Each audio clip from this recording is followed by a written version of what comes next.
Hello friends, कसे आहात सगळे? आलायत ना सगळे लाईव्ह वरती?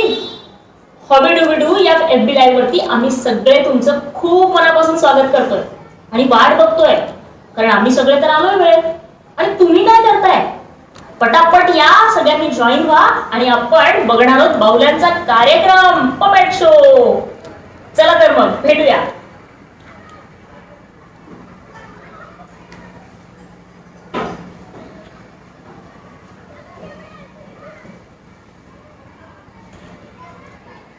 नमस्कार मित्रहो, हॉबी डू बी डू या मल्हार कम्युनिकेशन्स आयोजित तसंच नवरंग चहा प्रायोजित FB लाईव्ह कार्यक्रमात मी प्रतीक्षा कल्पराज आपणा सर्वांचं खूप खूप स्वागत करते. माझ्यासोबत आहे दिनेश साळुंके सर, ज्यांचा आपण आज पपेट शो बघणार आहोत आणि आपण सगळे खूप एक्साइट आहोत हे मला खूप माहिती आहे आणि सर यांनी तितकेच उत्सुक आहेत आपल्याशी संवाद साधायला.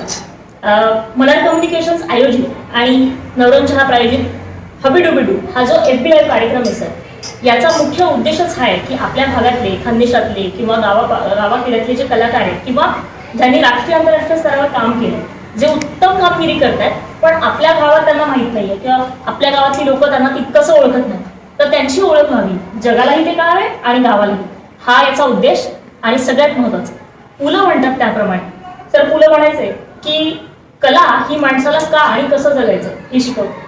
उपजीविका त्याला फक्त जगवते, पैसे देते, त्याचं पोट पाणी बघते, पण त्याचं मन भरण्यासाठी कलाच त्याच्या कामात येते आणि हीच कला प्रत्येकाच्या आयुष्यात असावी म्हणून मल्हार कम्युनिकेशन्सने हा अत्यंत मोलाचा उपक्रम हाती घेतलाय. आणि त्याचा मला असं वाटतं आज खूप महत्त्वाचा एक अजून कार्यक्रम आपल्या सगळ्यांच्या भेटीला येतो, तो म्हणजे पपेट शो, बाहुल्यांचा खेळ. आणि सर माझ्यासोबत आहेतच. तत्पूर्वी मला हे सांगायला आवडेल की मल्हार कम्युनिकेशन्स गेल्या 30 वर्षांपासून मुद्रण आणि जाहिरात या क्षेत्रामध्ये अत्यंत मोलाचं काम करते. या संस्थेच्या सामाजिक आणि खूप साऱ्या शैक्षणिक उपक्रमांना खूप चांगला प्रतिसाद मिळतो सर. आणि त्यातलीच खूप महत्त्वाची नावं घ्यायची तर विवाह guide, education guide, construction guide, health guide ही त्यांची खूप महत्त्वाची प्रकाशनं आहेत. त्याचप्रमाणे त्याच परंपरेला अनुसरून एक अत्यंत मोलाचं असं एक नवीन प्रकाशन येत आहे, ते म्हणजे हॉबी गाईड, ज्याला आपला कार्यक्रम आज बऱ्यापैकी कनेक्टेड आहे आणि त्याचं काम मला वाटतं शेवटच्या टप्प्यात आहे आणि लवकरच तेही आपल्या भेटीला येणार. तर आपण आपल्या कार्यक्रमाकडे वळतोय, पण तत्पूर्वी मला सांगायला आवडेल की आपल्यासोबत आजचे जे आपले प्रमुख पाहुणे आहेत त्यांचा परिचय करून घेणं हे खूप महत्त्वाचं आहे. कारण आपल्याला जर माहीतच नाही आपण केवढ्या मोठ्या व्यक्तीला ऐकतोय तर कदाचित आपण काही गोष्टींना मुकू शकतो. त्यामुळे मला सरांचा परिचय करून द्यायला आवडेल. खरं तर सर, जेव्हा तुमचा बायोडाटा बघितला आणि एकूणच मला सांगण्यात आलं की सरांचा परिचय करून द्यायचा आहे, मी खरं सांगते मी खूप अवाक झाले की इतके कार्यक्रम आणि इतका त्यांचा प्रवास इतका मोठा आणि इतका प्रदीर्घ आहे की तो काही शब्दात मांडणं खरं तर खूप कठीण आहे. आणि मी तरी त्यातले काही ठळक मुद्दे आपण सगळ्यांसमोर सांगते. माननीय दिनेश साळुंके सर आपल्यासोबत आहे. खानदेशातील चोपड्याचे रहिवासी आहेत सर. पण अवघे विश्वची माझे घर या उक्तीप्रमाणे ते त्यांच्या या बाहुल्यांसोबत जगभरातील कित्येक देशांमध्ये मुक्त विहार करत असतात आणि आपल्या बाहुल्यांचे उत्तम सादरीकरणाचे कार्यक्रमही करत असतात. त्यांची एक विशेष खानदेशी आणि खास प्रसिद्ध अशी शैली आहे, ज्यामुळे ते इतरांपेक्षा वेगळे ठरतात आणि ज्यांच्या कार्यक्रमाला एक सामाजिक आणि शैक्षणिक किनार सुद्धा आहे. पोलंड, थायलंड, मलेशिया इत्यादी देशांमध्ये सरांचे प्रसिद्ध कार्यक्रम खूप मोठ्या प्रमाणात सादरीकरण त्याचं झालंय. बाहुल्यांचे विश्व हे त्या कार्यक्रमाचं नाव. त्याचप्रमाणे सोनी टीव्हीच्या एंटरटेनमेंट के लिए कुछ भी करेगा या अत्यंत प्रसिद्ध कार्यक्रमामध्ये सरांनी स्केल्टन पपेट डान्स सादर करून तिथल्या जजेस आणि प्रेक्षकांची सगळ्यांची मनं आणि बक्षीसही जिंकलं होतं. त्यानंतर सरांचा अध्यापनात साधारण 25 वर्षांचा अनुभव आहे. चोपड्याच्या शिक्षणशास्त्र महाविद्यालयात ते ड्रॉइंग हा त्यांचा थीमॅटिक विषय शिकवतात आणि मला गॅरंटी आहे की सर खूप चांगल्या प्रकारे तो शिकवत असतील आणि त्यांचा प्रवास आपण पुढे ऐकणारच आहोत. सगळ्यात महत्त्वाचं त्याला जोडूनच म्हणजे ड्रॉइंग आणि बाहुल्यांचे कार्यक्रम त्यांचा सगळा आवाका आहेच, पण त्यासोबतच सर संमोहनाद्वारे समुपदेशन या विषयात देखील त्यांचा खूप जोरात म्हणजे काय म्हणता येईल खूप चांगला हातखंड आहे आणि त्याच्यात सुद्धा त्यांची कारकीर्द खूप जोरदार सुरू आहे. तर अशा या अत्यंत बहुआयामी आणि हुरहुरवणारी दिनेश सरांबद्दल मला वाटतं आपण सगळ्यांनी आता ओळख करून घेतलीच आहे. आपण त्यांच्या मुख्य कार्यक्रमाकडे वळतोच आहे, पण मला असं वाटतं त्यांचा प्रवास जाणून घेणं हे अजूनच इंटरेस्टिंग असेल. तर मला माहिती आहे की तुम्हाला सगळ्यांना सरांसाठी काही प्रश्न पण असतील. तर मला तुम्ही सगळ्यांनी तुमचे प्रश्न कॉमेंट्समध्ये पण दिले तरी चालतील. तोपर्यंत मी माझ्या काही प्रश्नांनी सुरुवात करते. चालेल फ्रेंड्स? चला. तर सर, पपेटचा जो हा बाहुल्यांचा जो खेळ आहे त्याच्या इतिहासाबद्दल, एकूणच त्याचा काय प्रवास आहे आणि त्याची काय हिस्ट्री, आम्हाला त्याच्याबद्दल जरा सांगा. बाहुल्यांचं जर आपण म्हटलं ना तर मग सिंधू संस्कृतीकडे आपल्याला जावं लागेल. कारण सिंधू संस्कृतीमध्ये ज्यावेळेस उत्खनन झालं तर त्यावेळेस काही अशी खेळणी सापडली की त्यांच्यामध्ये मुवमेंट्स होऊ शकत नाही. म्हणजे बैल होता तर त्या बैलाची मान खालीवरती होऊ शकत नाही, माणसांचे जे हात होते ते खालीवरती होऊ शकत होते. तर निष्कर्ष असं काढला की त्याला दोरी असावी, त्या बैलाला बैलगाडीला ते जोडलं असेल, तिची मान खालीवरती होऊ शकते. तिथून मग ही जर्नी सुरू झालेली. आणि दासबोध ग्रंथामध्ये याचा उल्लेख आहे, शाकुंतलमध्ये, ज्ञानेश्वरीमध्ये. जर आपण बघायचं म्हटलं तर ही जी परंपरा आहे ती साधारण 5,500 वर्षापूर्वीची आहे. तरीपासून आज तागायत ती चालत आलेली आहे. याचं उगमस्थान राजस्थान म्हणतात. कारण भारतामध्ये जे बाहुल्यांचे प्रकार बघायला मिळतात तर ते प्रामुख्याने 4 प्रकारच्या बाहुल्या बघायला मिळतात. त्यात सूत्रबाहुली, जिला कठपुतली म्हणतात. कट म्हणजे लाकूड, पुतली म्हणजे बाहुली, ती राजस्थानशी निगडीत आहे. त्यानंतर हात बाहुली जी हातात परिधान करून केली जाते, तिला हँड पपेट्स पण म्हणतात. तिसरा जो प्रकार आहे ती काठी बाहुली, रॉडच्या सहाय्याने तिला ऑपरेट केलं जातं. आणि चौथा जो प्रकार आहे तो छाया बाहुली. तर भारतामध्ये या 4 प्रकारच्या बाहुल्या बघायला मिळतात. तुमच्या माहितीसाठी म्हणून कुठे काय असतं ते तुम्हाला कळावं म्हणून काही मी फोटोग्राफ्स आणलेले आहेत. तर ही जी आहे ही केरळची हातबाहुली आहे. हिला पावा कथकली म्हणतात. कथकली जे नृत्य आहे ते वेश परिधान करून तो डान्सर ते सादर करतो. पण याच्यामध्ये त्याच प्रकारचे कॉस्ट्युम पण ती बाहुली छोट्या स्वरूपात हातात परिधान करून त्याच्यातनं साधारण त्याचं सादरीकरण केलं जातं. पूर्वीच्या काळी टीव्ही वगैरे नव्हता, मनोरंजनाची माध्यमं होती. तर ही लोक जे संध्याकाळी बसून या प्रकारचा कार्यक्रम व्हायचा, पण त्याच्यामध्ये जे काय असेल ते सगळं धार्मिक पद्धतीचं असायचं. कलावंत या पद्धतीने त्याचं सादरीकरण या पद्धतीने करायचे. तर ही जी आहे ही हात बाहुली आहे. पुढचं आहे काठी बाहुली. आता ही जी हात बाहुली ही केरळमध्ये बघायला मिळते, त्यानंतर पश्चिम बंगालमध्ये बघायला मिळते. तेच पश्चिम बंगालमध्ये जास्त करून चालणारा जो खेळ आहे तो काठी बाहुलीचा आहे. यालाच पुतुल नाच असं म्हणतात. आणि याच्यामध्ये रामलीला वगैरे रामायणाचे जे प्रसंग आहेत त्याचं सादरीकरण करून लोकांचं मनोरंजन पण केलं जातं आणि धार्मिक त्यांचं ज्ञान केलं जातं. आजही त्या भागामध्ये ही कला अस्तित्वात आहे.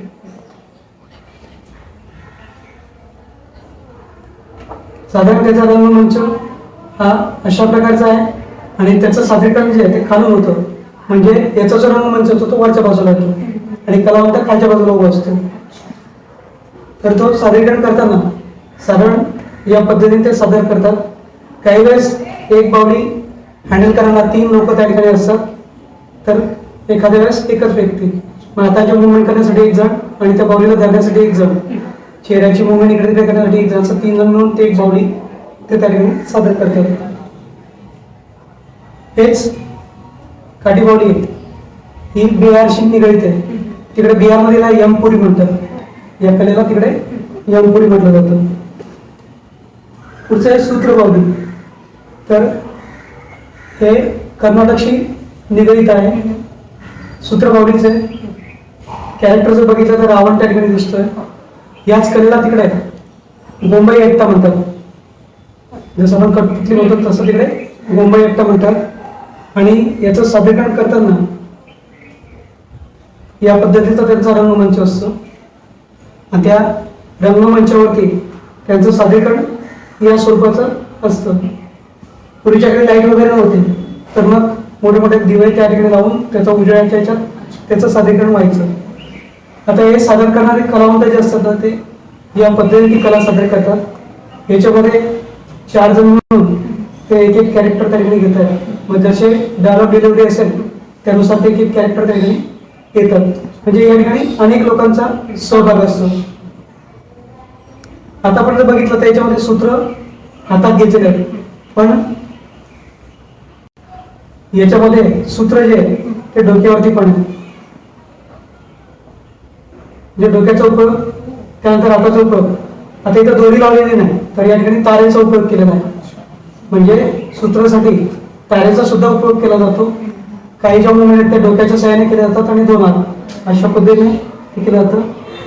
आता हे जे हे तामिळनाडूशी निगडीत आहे, याला बोम्मलाट्टम म्हणतात, म्हणजे सूत्रबावलीच आहे, पण नावं त्यांनी वेगवेगळे दिलेली आहे. आता ही जी आहे ओडिसाशी निगडीत सूत्रबावली, याला सखी कुंडाई म्हणतात. तर याच्यामध्ये पण रामायण महाभारतातले प्रसंग, आता याच्यात फक्त 2 स्ट्रिंग्स आहेत, म्हणजे हे पण स्ट्रिंग पपेट आहे. हे ओडिसाशी निगडीत आहे. ही सूत्रबावली कर्नाटक गोंबई एकटा हा कृष्ण आहे, म्हणजे महाभारताचा जो प्रसंग आहे तो त्यातनं सादर केला जातो. या झाल्या सूत्रबावली. म्हणजे मगाशी आपण बघितलं ते हातबावली, नंतर बघितलं आपण काठी बावली, नंतर बघितलं आपण सूत्रबावली. आता जे आहे ते शॅडो पपेट. Shadow puppet. आता शॅडो पपेट जे आहे त्याच्या बावल्या आहेत ते चांबड्याच्या सहाय्याने केले जायच्या. त्याला थोल पावापुतू म्हणतात. केरळशी निगडीत आहे. तर छाया सादरीकरण करताना या ज्या बावल्या आहेत त्या चांबड्याच्या असतात. आता त्याच्यामध्ये हाताचे मुवमेंट नाही आहे, सरळ सरळ एक आकार त्या ठिकाणी घेतलेला आहे. आणि जर आपण बावलीकडे बघितलं तर ती काळपट रंगाची. नंतर काळानुरूप त्याच्यामध्ये बदल झाला, काळाचं स्वरूप थोडंसं वेगळं झालं. ही जी आहे ओडिसाशी निगडीत रावण छाया नावाचं शॅडो पपेटला तिकडे रावण छाया म्हणतात. याच्यामध्ये ज्या पपेट्स आहेत या सगळ्या चांबड्याच्या सहाय्याने केल्या आहेत, बांबूच्या सहाय्याने त्याला ऑपरेट केलं जातं. पण याच्यामध्ये आपण जर कॅरेक्टर बघितले तर त्याच्यामध्ये प्रपोर्शन एवढं छान नाही. पुढे बघितलं पण तर या बावल्यामध्ये थोडेसे बदल होत गेले. मग हाताची एक मुवमेंट त्याच्यामध्ये आली. हे जे आहे थोल पावापुतू केरळशी निगडीत आहे. तर याच्यामध्ये मग हाताची मुवमेंट आली. परत चामड्यामध्ये बदल झाला, रंग वापरायला त्यांनी सुरुवात केली.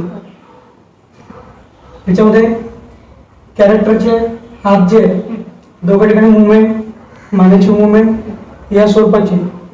थोडंसं अजून त्या चामड्यावरती प्रक्रिया केल्यावरती तिला अजून ट्रान्सपरंट करण्यात आलं. आणि ते ट्रान्सपरंट केल्यामुळे अजून ती जी शॅडो पपेट आहे ती खूप सुरेख दिसायला लागली. आणि त्याच्यावरती रंग योजना केल्यामुळे त्याच्यामध्ये अजून आकर्षकपणा झाला. कारण जास्त शॅडो प्रेक्षकांच्या समोर येते तर त्याच्यात तो एक वेगळा आनंद त्या ठिकाणी मिळतो. आता ही जी बावली आहे तिला हँडल करताना या ठिकाणी दोघा हातांची मुवमेंट म्हणून त्या ठिकाणी बांबू लावलेला आहे. आता ज्यावेळेस एक कलावंत ही कला सादर करतात तर मागच्या बाजूला तेलाचे दिवे मोठ्या स्वरूपाचे लावलेले असतात. इथं एक बांबूची टाकी त्या ठिकाणी लावली असते, त्याच्या आड ते बसतात. पुढच्या बाजूला या ठिकाणी धोत्राचं पान धोतर लावलेलं असतं आणि त्याच्या बॅक साईडला ते बसतात आणि ऑडियन्स तिकडच्या बाजूने असते. निकडनं जेवढी वेळ पडतो मग एक कलावंत 2 पपेट्स त्या ठिकाणी ऑपरेट करतो. आता या ज्या बावल्या त्या छोट्या स्वरूपाच्या आहेत, पण आपण जेवढ्या आहे तेवढ्या आकाराच्या पण बावल्या चामड्याच्या त्या ठिकाणी येतात. आणि हे सादरीकरण करताना ज्या 2 महिला आहेत त्या हातात त्या बावल्या घेऊन ते कसं सादरीकरण करत आहेत. म्हणजे जेवढी ती स्त्री आहे तिच्यापेक्षा पण ती पपेट मोठी आहे, तर त्याचा एक इम्पॅक्ट वेगळ्या लोकांवर पडतो. आणि ही जी आपली राजस्थानची कला आहे कठपुतली, कट म्हणजे लाकूड आणि पुतली म्हणजे बावली. आजही ही कला सुरू आहे, पण थोडी ती लोप पावत गेलेली आहे. का तर ते ट्रॅडिशनली ज्या गोष्टी आहेत त्या अजून पण त्याच पद्धतीने ते घेत आहेत. त्यांच्या याच्यामध्ये अमरसिंह राठोड ही जी कथा आहे ती त्याच्यात ते सादर करतात. एक दरबार भरलेला असतो आणि त्याच्यात ती स्टोरी त्या ठिकाणी ते सादर करतात. ती मगाशी दाखवली तिथं अर्थ केली. आणि हे जे कलावंत आहेत ज्यावेळेस तिला ते सादर करतात तर त्या पडद्याच्या मागे असं उभं राहून त्याचं सादरीकरण करतात. तसं राजस्थानमध्ये, तसं पश्चिम बंगालमध्ये कसोटी बावड्याचं पण म्हणजे तिथं 3 प्रकार. आता नुकताच पद्मश्री मिळाला तर त्यांना त्या कसोटी बावड्या 50 वर्षापासून त्याचं जतन आणि संवर्धन आहे ते अजून पण ते वापरत आहेत. आता त्यांनी काय केलेलं आहे की पारंपरिक पद्धतीचं जोड तर त्याला आहेच, पण सोशल अवेअरनेस सुद्धा ते त्याच्यातनं बावल्याच्या माध्यमातून देत आहेत. त्या कामासाठीच त्यांना गौरवण्यात आलं. आणि शॅडो पपेट जे आहे त्याच्यातले जे कलावंत आहेत आदरणीय रामचंद्र पुलावर हे दक्षिण भारतातले माझ्यासोबत थायलंडला होते. तर ते अजून पण पारंपरिक पद्धतीने ते शॅडो पपेट करतात. तर त्यांनाही यावेळेस पद्मश्री मिळालेला आहे. आणि ही जी कला आहे ती अजून टिकवलीच नाही. तर त्यांच्या थ्रू ती आता त्यांच्या पुढच्या पिढीला ते दिलेलं आहे आणि ते पण त्याच पद्धतीने करतायत. आता ते रामायण महाभारताच्या कथांसोबत पारंपरिक ते तर आहेच, त्याच्यासोबत ते सोशल अवेअरनेस सुद्धा या पावल्याच्या माध्यमातून करतात. अशा प्रकारचा आपला इतिहास राहिलेला आहे आणि तो पुढे लोकांपर्यंत गेला पाहिजे. कारण ह्या ज्या कला आहेत ह्या जर आपण याचं जतन संवर्धन नाही केलं तर आपल्या येणाऱ्या पिढीला पण काही सांगू शकणार नाही. आणि जोपर्यंत या कला अस्तित्वात आहेत तोपर्यंतच मनुष्याचं अस्तित्व आहे. ज्या दिवशी या कला संपलेल्या असतील त्या दिवशी मनुष्य सुद्धा संपलेला असेल. आज आपण बघतो अजिंठा वेरूळच्या जे लेणे आहेत त्याच्यामध्ये इतके वर्ष झाले कुठल्याच कलावंताचं त्याचं नाव नाही, पण त्यांचे चित्र हजारो वर्ष झाल्यानंतर सुद्धा अस्तित्वात आहे. थँक्यू सर, तुम्ही खूप छान आणि विस्तृत माहिती दिली आणि शेवटी पण तुम्ही खूप उत्तम वाक्य बोललात, ते सगळ्यांच्या स्मरणात राहीलच. मला तुम्हाला थोडक्यात विचारायला आवडेल की तुम्ही एकूणच या कला प्रकाराकडे कसं वळलात, तुमचा प्रवास आम्हाला सांगा आणि सोबतच तुमच्या कार्यक्रमाचं काय स्वरूप असतं हे जरा आम्हाला थोडक्यात सांगा. याकडे वळण्याचा उद्देश जो होता तो ज्या कॉलेजला मी हे शिक्षण घेतलं तिथले माझे जे गुरुजन आदरणीय राजेंद्र महाजन सर आणि आदरणीय विनोद पाटील सर त्यांच्या कॉलेजमध्ये हा नवीन अभ्यासक्रमात जो विषय आला तर मला त्याच्याबद्दल सरांनी सांगितलं आणि मग मी छोटे छोटे पपेट्स तयार बनवले आणि त्यांना दाखवले. त्यांना ते आवडलं आणि तिथून मग माझा प्रवास सुरू झाला. तिथून मग त्याच्यात आवडली म्हणाली छोटे छोटे पपेट्स केल्या आणि माझे जे गुरुजन आहेत त्यांनी मला थोडंसं एनकरेज केलं की अजून याच्यात काही तुला करता येतं. तर आदरणीय माझे जे महाजन सर आहेत राजेंद्र महाजन सर त्यांनी खूप मला त्याच्यासाठी उत्तेजन दिलं आणि तिथून जो माझा प्रवास सुरू झाला तिथपर्यंत येऊन पोहोचलेला. खूपच सुंदर. आम्ही आता बघायला उत्सुक आहोतच, पण तत्पूर्वी 2-3 प्रश्न शेवटचे घेते. कॉमेंट्समध्ये पण काही प्रश्न असतील तर आपण तेही घेऊ शकतो. पण तत्पूर्वी सर तुमच्या कार्यक्रमाचं स्वरूप आम्हाला थोडक्यात सांगाल, म्हणजे आपण आता बघूयाच. पण त्यासोबतच आम्ही ऐकलं की तुम्ही इंटरनॅशनली पण शोज केले, तर त्याचा पण अनुभव कसा होता तेही आम्हाला सांगा जरा. मी जे कार्यक्रम करतो तर मी 3 प्रकारच्या बावल्यामध्ये कार्यक्रमात वापरतो. हात बावली, काठी बावली आणि सूत्र बावली. पण माझा जास्त जो उपयोग करतो मी तर सूत्र बावली आणि हात बावली, त्यापेक्षा मी सूत्र बावली जास्त उपयोगात आणतो. कारण ती जी कला आहे ती थोडी वेगळी आहे आणि त्याच्यासाठी समोरच व्हावं लागतं. मी 20 वर्षापासून हे काम करतोय. 20 वर्षाचा हा प्रवास होता आणि या ज्या निर्जीव बावल्या आहेत त्या निर्जीव बावल्यांनीच मला विदेशात नेलं. आणि माध्यम जे होतं ते इंटरनेट जे माध्यम आहे फेसबुक जे माध्यम आहे. कारण मी विदेशातले जे कलावंत आहेत त्यांच्याशी फेसबुकच्या माध्यमातून जोडलेलो आहे. तिथून मला ती माहिती मिळत गेली आणि मग मी एक सहज कुतूहल म्हणून सगळ्यात पहिलं ॲप्लिकेशन 2016 साली केलं आणि तिथं माझी निवड झाली. तर संपूर्ण भारतात मी एकटा होतो. जवळजवळ 77 देशातनं 900 अर्ज आले होते. त्या 900 अर्जांमधून निवड होऊन ही पहिली संधी मिळाली. आणि तो अनुभव असा होता की त्यावेळेस आर्थिक मदतीची गरज होती. तर समाजात खूप चांगली माणसं असतात, त्यांनी त्याकडे मदत केली. त्यात मी जैन इरिगेशनचा प्रामुख्याने उल्लेख करतो की त्यांनी पहिल्याच याच्यात मला येण्या जाण्याचं तिकीट करून दिलं. माझे गुरुजन आहेत त्यांनी मदत केली, माझे मित्र आहेत त्यांनी मदत केली, समाजातले डॉक्टर वगैरे जे आहेत त्यांनी आर्थिक मदत केली. आणि तो जो जमलेला निधी आहे त्याच्या माध्यमातून मला विदेशात जाता आला. आणि सगळ्यात महत्त्वाचं काय, विदेशात गेल्यावरती तिथल्या प्रकार बघून एक वेगळ्या गोष्टी शिकायला पण मिळाल्या. हो, आणि मित्र खूप चांगले मिळाले मला. त्यांनी मला बऱ्याचशा गोष्टींचं ज्ञानही दिलं. त्यातून अजून मी माझ्या कलेमध्ये बरेचसे चेंजेस केले. आपण आता शेवटच्या प्रश्नाकडे येतोय सर आणि नंतर आपण कार्यक्रम बघणार आहोत. तुमचा इतक्या वर्षांचा अनुभव होता, म्हणजे 20 वर्ष म्हणजे 2 दशकांचा अनुभव तुमचा निश्चित मोठा आहे. त्यातले काही अगदी एखाद दुसरा खूप मनाला लागलेला आणि लक्षात राहिला एखादा प्रसंग आमच्याशी शेअर केला तर आम्हाला आवडेल. मी आता 2019 मध्ये मलेशियामध्ये होतो. माझा कार्यक्रम आणि माझा मित्र आहे हाँगकाँगचा. तर आमचे कार्यक्रम मागे पुढे होते. माझा अगोदर झाला आणि नंतर मग त्यांचा कार्यक्रम झाला. माझा कार्यक्रम झाल्यानंतर त्यांचा कार्यक्रम सादर झाल्यानंतर त्यांनी मला स्टेजवरती बोलवलं आणि माझं कौतुक त्यांनी केलं. ते एक मला एक वेगळं पण देणार होतं आणि त्यांची कला जी ती माझ्यापेक्षा खूप उच्च दर्जाची होती त्या मनाने मी कुठेच नव्हतो. तरी देखील त्यांनी माझं कौतुक त्या ठिकाणी स्टेजवरती केलं. की ॲप्रिशिएशन त्यांनी जे दिलं ते मला खूप वेगळं इन्स्पिरेशन देणार होतं. हा तुमचा नंबर पण आहे सर खरं तर, की तुम्ही इतकं डाऊन टू अर्थ आहात अजूनही आणि इतकं जग पाहिले. पण मला वाटतं आपण कॉमेंट्समध्ये काही प्रश्न असतील तर ते घेतोय, हरकत नाही. आता आपण सरांना ऐकण्यासाठी जितके उत्सुक होतो तितकंच त्यांना बघण्यासाठी, त्यांच्या बाहुल्यांना भेटण्यासाठी उत्सुक आहोत. मी विनंती करते सरांना की त्यांनी आम्हाला त्यांचा शो दाखवावा आणि आपण त्यानंतर पुढच्या कार्यक्रमात. ठीक आहे.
याच्याविषयी सांगा ना.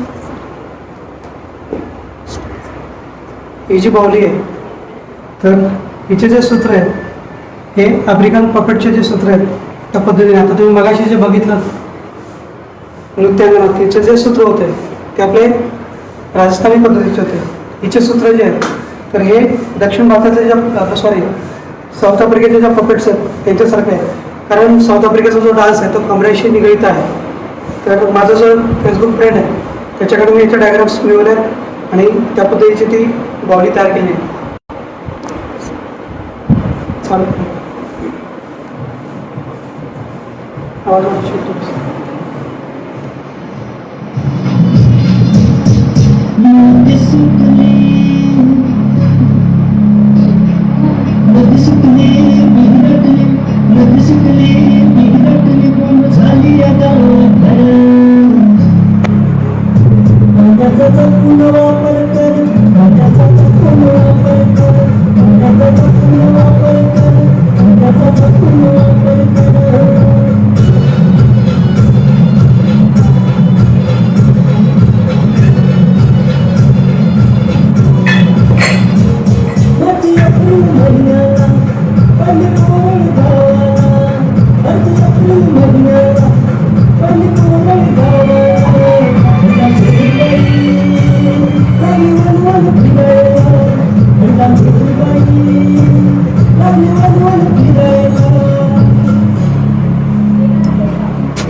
जीवाला जर वाचवल पाण्याला तर वाचवल जीवाला तवा तुझ्या माझ्या अर्थ येईल जगण्याला तवा तुझ्या माझ्या अर्थ येईल जगण्याला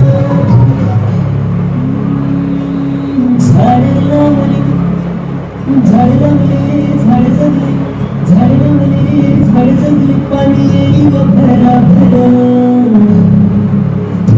पाण्याचा जपून वापर कर पाण्याचा जपून वापर कर पाण्याचा जपून वापर कर पाण्याचा जपून वापर कर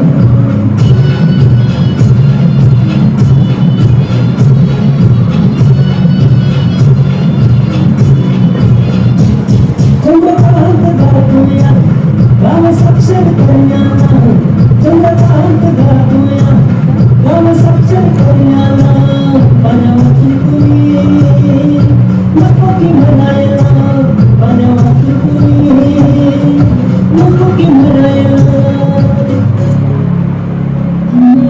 पाणी वाचवा पाणी वाचवा जीव वाचवा पाणी वाचवा जीव वाचवा संत सोडून तुम्ही खरा पाण्याचा जपून वापर कर पाण्याचा जपून वापर कर पाण्याचा जपून वापर कर पाण्याचा जपून वापर कर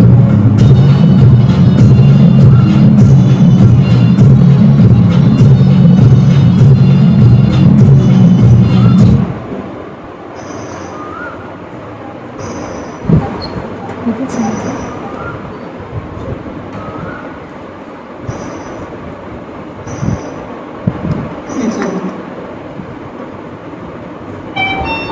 फुगे घ्या फुगे फुगे फुगे फुगे फुगे फुगे हे सारे फुगे फुगे फुगे फुगे घ्या फुगे हे सारे फुगे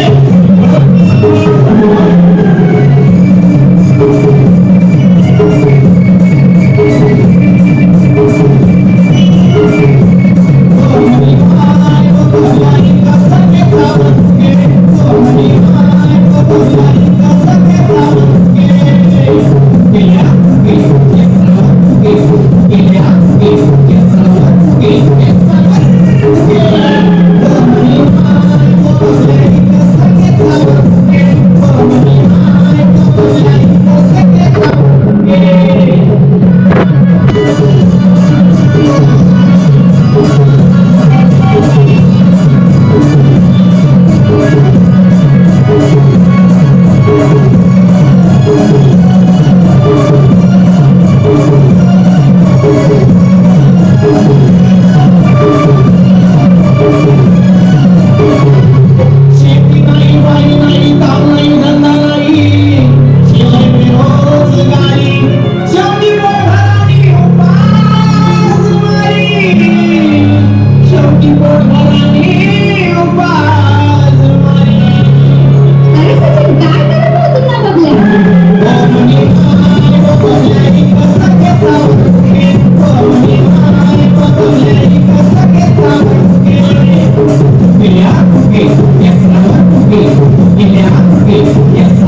धन्यवाद सर, खूप खूप खूप आभार. खूप छान कार्यक्रम झाला.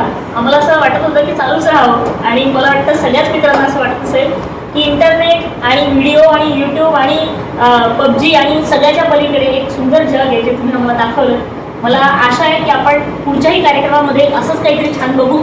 तत्पूर्वी आपण आलात त्याबद्दल खूप खूप खूप आभार. आमच्या पुढच्या वाटचालीसाठी खूप खूप शुभेच्छा. आणि सगळ्यात महत्त्वाचं म्हणजे आपण आलात, वेळ काढलात, आमच्यासाठी इतकं सुंदर सादरीकरण केलं. त्यासाठी कार्यक्रमाचे आयोजक म्हणून मल्हार कम्युनिकेशन्स आणि प्रायोजक म्हणून नवरंग चव्हाण यांच्यातर्फे आम्ही तुम्हाला एक छोटीशी भेट देऊ इच्छितो. कृपया आपण त्याचा स्वीकार करावा.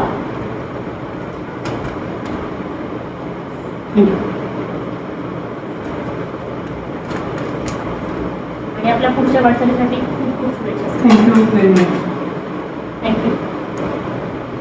तर सगळ्या मित्रांना एवढंच सांगणं आहे की